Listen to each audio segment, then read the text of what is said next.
সাধারণ শ্রমিকদের যে চাকরি স্থল, যে মিল কারখানা, সেগুলোকে আগুন দিয়ে জ্বালিয়ে দেওয়া হচ্ছে। অনেক ক্ষেত্রে তাদের র মেটেরিয়াল গুলো জ্বালিয়ে দেওয়া হচ্ছে, ব্যবসা মেশিন পত্র ধ্বংস করে দেওয়া হচ্ছে। তাদের পক্ষে আবার নতুন করে সেখানে চাকরি করা সম্ভব হবে না। এই মানুষগুলি আজকে অসহায়ের মতো দাঁড়িয়ে আছে, তাদের জন্য পুনর্বাসনের ব্যবস্থা করতে হবে। এটা সরকারের দায়িত্ব, কেননা তাদের রক্ষা করার সময় সরকার তাদের পাশে দাঁড়ায়নি। তাদের মিল ফ্যাক্টরি তখন জ্বালিয়ে দেওয়া হয়েছিল, তখন দোষর এবং বেশিরভাগ বলে তাদেরকে রক্ষা করা হয়নি। কিন্তু সেই শ্রমিক কি দোষর ছিল? সেই শ্রমিক কি বেশিরভাগ ছিল?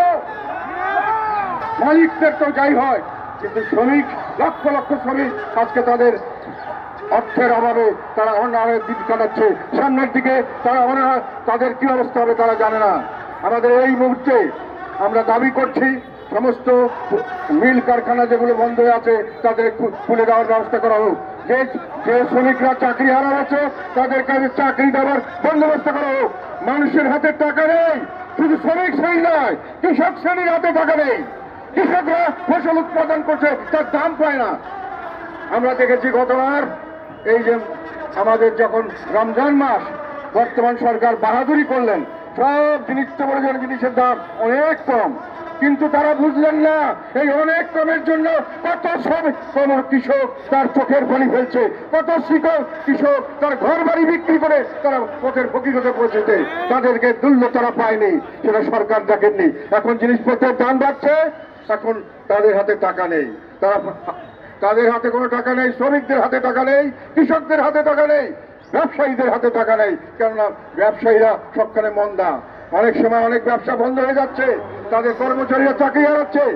একই সঙ্গে সরকারি কর্মচারীরাও একইভাবে বিভিন্ন সময় বিভিন্নভাবে নির্যাতিত।